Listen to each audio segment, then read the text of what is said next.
প্রধানমন্ত্রী আমাকে নির্দেশ দিলেন, অনেক তো উদ্ধার হলো, এবার চাপা দিয়ে দাও। অনেক তো উদ্ধার হলো, এবার আটকে পড়াদের চাপা দিয়ে দাও। রানা প্লাজায় আটকে থাকাদের নিয়ে এমন মন্তব্য করেছিলেন সাবেক প্রধানমন্ত্রী শেখ হাসিনা।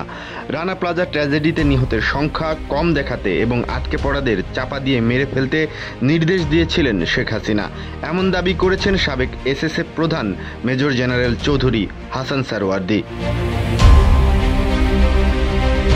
2023 সালের অক্টোবর থেকে কারাগারে থাকা সাবেক এই এসএসএফ প্রধান মুক্তি পান গত 6 আগস্ট। রানা প্লাজা ট্র্যাজেডির সময় উদ্ধার কাজে সার্বিক তদারকির দায়িত্বে ছিলেন সেনাবাহিনীর 9ম পদাতিক ডিভিশন, যার প্রধান ছিলেন সাভারের জেনারেল অফিসার কমান্ডিং বা জিওসি তৎকালীন মেজর জেনারেল চৌধুরী হাসান সারওয়ার্দী।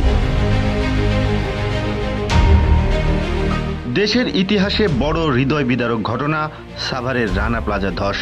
2013 সালের 4 এপ্রিল সাভার বাসস্ট্যান্ডের কাছে 10 তলা রানা প্লাজা ভবন ধসে নিহত হন 1136 জন শ্রমিক, আহত হন 2000-এর বেশি মানুষ।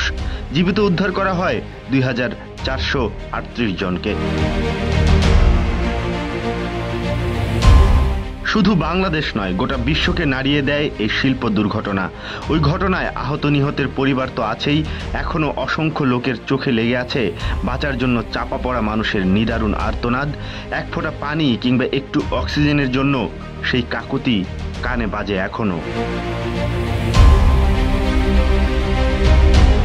মেজর জেনারেল চৌধুরী হাসান সারওয়ার্দী বলেন, উদ্ধার কাজের এক পর্যায়ে সাবেক প্রধানমন্ত্রী শেখ হাসিনা তাকে নির্দেশ দেন, অনেক তো উদ্ধার হলো, এবার আটকে পড়াদের চাপা দিয়ে দাও। উদ্ধার কাজ বন্ধ করতেও নির্দেশ দেন সাবেক এই প্রধানমন্ত্রী, তবে তা বন্ধ করতে রাজি হননি তিনি। জবাবে বলেছিলেন এটি অসম্ভব। শেখ হাসিনার নির্দেশেই যদিও উদ্ধার কাজ চালাচ্ছিলেন তিনি। প্রথমে তাকে জীবিত কিংবা মৃত শেষ ব্যক্তিটাকে উদ্ধার না হওয়া পর্যন্ত এই অভিযান চালানোর নির্দেশনাও দেওয়া হয়েছিল।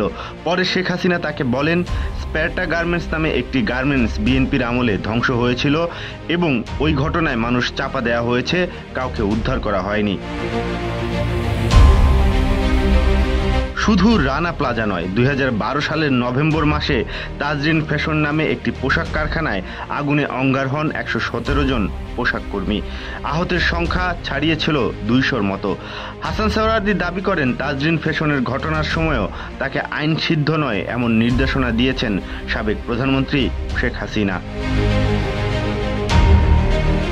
তিনি বলেন, প্রথমে সেনা সদরের মাধ্যমে এবং পরে প্রধানমন্ত্রী নিজেই বলেন এই লাশগুলোকে পুলিশের কাছে দিয়ে গুম করে ফেলতে হবে।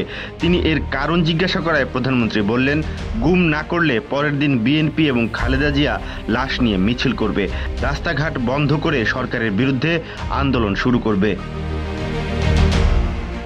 এমন আরও অনৈতিক নির্দেশনা অমান্য করায় তিনি আওয়ামী লীগ সরকারের অপ্রিয় পাত্রে পরিণত হন বলে দাবি করেন ন্যাশনাল ডিফেন্স কলেজের সাবেক এই কমান্ড্যান্ট।